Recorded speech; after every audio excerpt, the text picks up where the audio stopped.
everyone, welcome back to my channel where I help people with insomnia who have tried absolutely everything to get more sleep and nothing seems to work. In today's video, I'm going to be talking about whether you should be worried about all the scary negative health effects that could happen from lack of sleep. As you know, there are a lot of scary headlines out there that tell you that you have a risk of Alzheimer's, of diabetes, and all these different health issues from lack of sleep. And they can be really scary. And there's one thing that I really don't like, and that is all these sleep coaches and health coaches posting all these scary headlines about all these health risks that you supposedly can get from lack of sleep. Because what is it going to do? What is the purpose of sharing this? Is it going to help you get more sleep? No. In fact, it's going to stress you out and put more pressure on you to get sleep. We already know we need sleep when we have insomnia.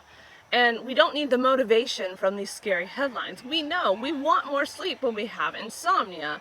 And this is why I don't agree with posting all these scary headlines and trying to convince people to put their more priority into their sleep. Well, today we're going to talk about why maybe you do not need to worry about these health headlines. I have a new way for you to look at things, and the headlines are not telling you the whole story, and we're going to talk about that today. So the first thing I want to talk about are these studies, all these big studies out there to show these health risks with lack of sleep. If you read the actual studies, there is no causal relationship that lack of sleep causes these health issues. I challenge you to find me one single study that says lack of sleep causes health issues. You are not going to be able to find one. Instead, what these studies show are associations. That, yes, lack of sleep shows an association with a health issue. Now, this is not a causal relationship like I just mentioned. So what these associations are telling us that, yes, lack of sleep could cause a health issue, but the health issue could be causing lack of sleep. Let's just start there. I'm going to talk more about this, and we're going to dig deeper into this. But please know that there's more to the story. So let's go ahead and talk about this. So let's start off with talking about how they determine these associations, how these studies are run. So they are not randomized control trials or randomized control studies, which are the gold standards of studies and the best ones out there. They cannot maintain a large group of people making sure they aren't sleeping well every single night or getting little sleep every night, and then maintain a group that's always sleeping well. And they'd have to do this for many, many years to get a good study. This just simply isn't possible. So what they do instead is they interview a bunch of, what most of them are, they interview a bunch of people, they ask how much sleep they think they're getting, and then what health conditions they have. That doesn't mean the lack of sleep is causing these health conditions, and they're going off these people's ability to determine how much sleep they're actually getting. And we are terrible at estimating our sleep. There have been studies on people, so they've taken people who sleep well, who get a lot of sleep or get normal amounts of sleep, they claim they do, and they're estimating, I don't know, for example, 8 hours of sleep. Well, they show they're getting less than what they estimated. They're terrible at estimating. They overestimated how much sleep they're actually getting. And there are studies showing the opposite. People who do not get enough sleep, ask them to estimate, and they overestimated? No, they underestimated how much sleep they're getting. They're getting more than they actually think they are. And we're trying to go off of people estimating how much sleep they are getting, and that is really hard to do. They don't really know how much sleep they're getting, and they're not testing all these people that they're interviewing for how much sleep they're getting. They're not giving them sleep studies to try to figure out what their average is. So we're going off these people trying to guesstimate how much sleep they're actually getting. These studies are not studies that you can really trust the data from. They're just trying to get an overall idea of the association between the two. So here's the thing. If you look at all these headlines and the health risks that are associated with lack of sleep, if you look at these health conditions, many of them actually have a side effect of lack of sleep. like the other way around. It wasn't the lack of sleep that caused the health condition. These health conditions have a side effect of lack of sleep. Take Alzheimer's, for example. One of the big side effects is they start to develop sleep issues. It's not that sleep issues, I mean, there's no study to show that sleep issues actually caused Alzheimer's, but there is a side effect of these health issues causing sleep issues. That is an association as well. An association isn't showing one way or the other. And many of these conditions have sleep issues as a side effect. This is what I believe a lot of those headlines are showing, or a lot of these studies are showing that, yeah, these health conditions cause sleep issues. Obviously, there's no study to prove one way or the other, but that is one way to help you look at it and to realize that maybe things aren't what these scary headlines are saying. They're scary headlines. I don't know. You really got to look at the fine print. You got to read the studies. They're not as scary as the headlines are making them out to be. So, as you know, I am a registered nurse, or you likely know, and I had insomnia when I was working full-time as a nurse.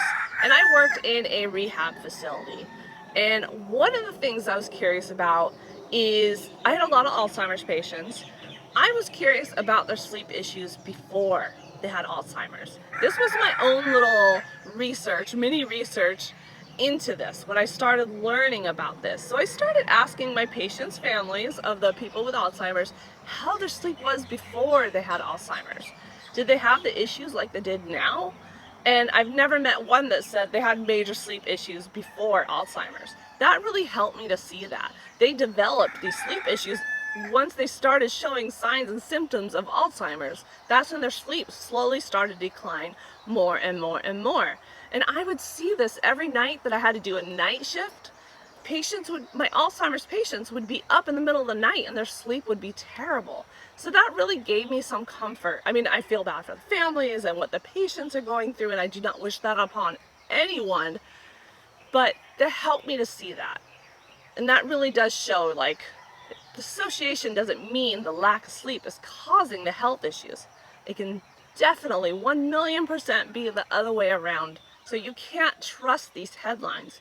You got to read more into the studies to really understand them and realize there's no study out there that shows that lack of sleep causes health issues.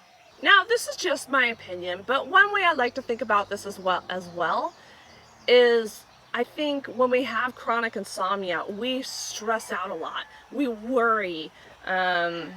We develop anxiety. Anxiety is not going to cause issues, but I believe our reactions to lack of sleep or disrupted sleep creates a lot of stress in our body, and I think stress can have more of a negative effect on our health than lack of sleep. That is what I believe. It raises our stress levels, it raises our stress hormones because we're stressing out. We're getting frustrated, we're getting angry, we're upset when we're not sleeping at night. That is what can decrease our immunity, lower our immune system. It can cause health issues, not the lack of sleep, in my opinion. I believe that if we work on our reactions to lack of sleep, if we're lowering our stress levels, allowing the disrupted sleep, because when we react to it, when we stress out about it, it's only creating more sleep issues. You're getting less sleep the more we react with stress and worry and fear. This is what maintains our insomnia. And yes, I know it sucks.